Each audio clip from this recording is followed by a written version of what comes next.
Today we are going to address this very nasty wheel. So I bought a wheel cover that you sew on top of the original, and it's going to get rid of hopefully this gummy nasty stuff because there's no actual leather left. And every time I drive this car, my hands get super sticky. So hopefully this solves that problem. And I think I'm actually also going to take this centerpiece off because the trim is a little bit messed up and just paint it black. So should look a little bit better after we're all done. Haven't really done anything like this, so we'll see how it goes.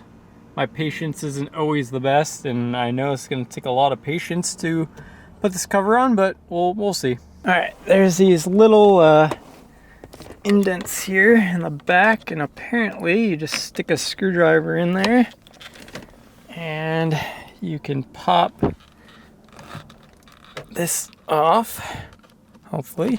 So it's pretty easy to get the wheel off. All you have to do is stick a screwdriver in through there and push these little pins in, one on each side, and then your airbag comes off. Then you just have to undo these little connectors on the airbag, and then undo the 16 mil, and then your wheel should be able to come out. All right, so we got the wheel out of the car. I took the faceplate off. Like I said, I'm probably gonna paint that bottom section black just because it's all faded and messed up. But yeah, this wheel is in pretty bad condition. I don't know if you can really see that on camera, but it's just the material faded away so much, it's down to the glue, and every time you put your hand on there, it's just super sticky and gross. So we got this Me Want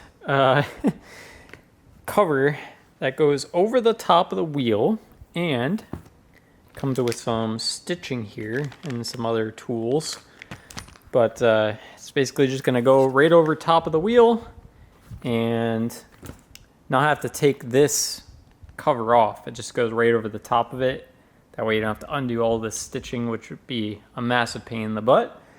I got this custom colored, and you can actually customize the color of the center stripe, the color of the stitching, and then the color of the stitching that stitches the two halves together. So they had M colors, but I'm not really into that. This is going to be almost like the OMP race wheels. The leather feels really good. I went with the perforated middle section where your hands actually go. With this Arizona heat and sun, maybe it'll help with hand sweating and stuff. And then the top is just standard leather, and it seems like it's actual leather. The inside looks like it's suede. So yeah, let's first get this test fit. We're gonna put this around the wheel itself and then see how we do from there. All right, so I went to go do a test fit, and I actually had this on backwards. So if you look at this part right here, you can see there's kind of like an L shape, and then there's a flat section. The flat part goes towards the back of the wheel, so I just need to flip this around. But basically, to start off with, you're gonna just work it around the outside. All right, so following the instructions, they said to first sort of like test fit this to make sure it's all good, and I verified mine is the right size and everything. Next step is it comes with some double-sided tape, and we are going to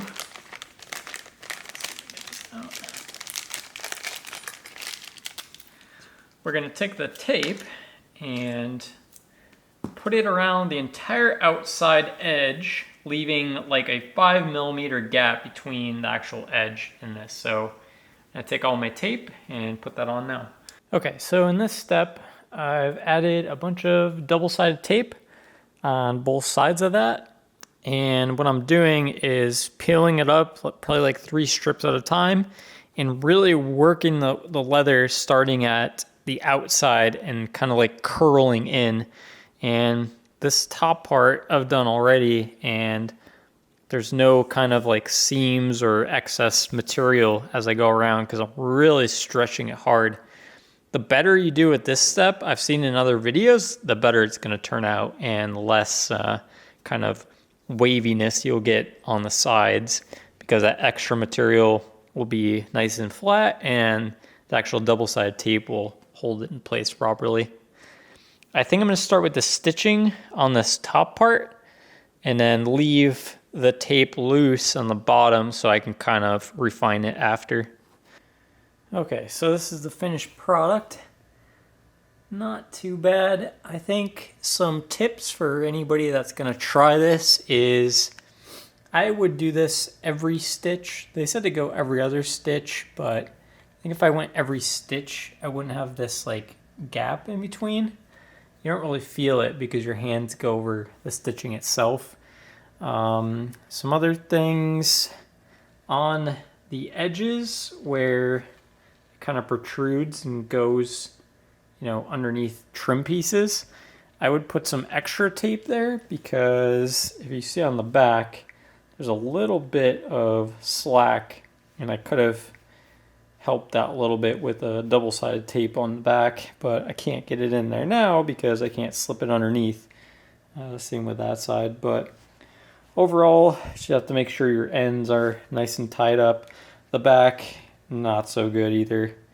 Don't really know what I'm going to do about that. I don't know if I can glue it or there's just a lot of extra slack in there.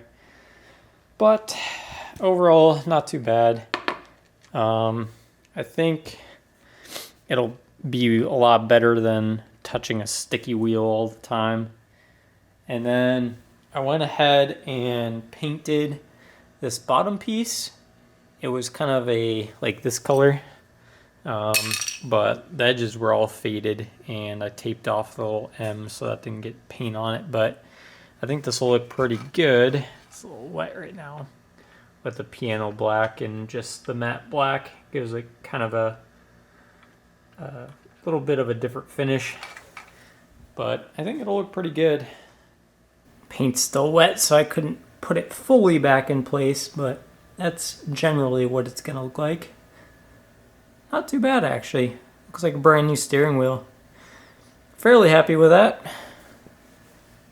Try to get another shot of that. Yeah, really not too bad.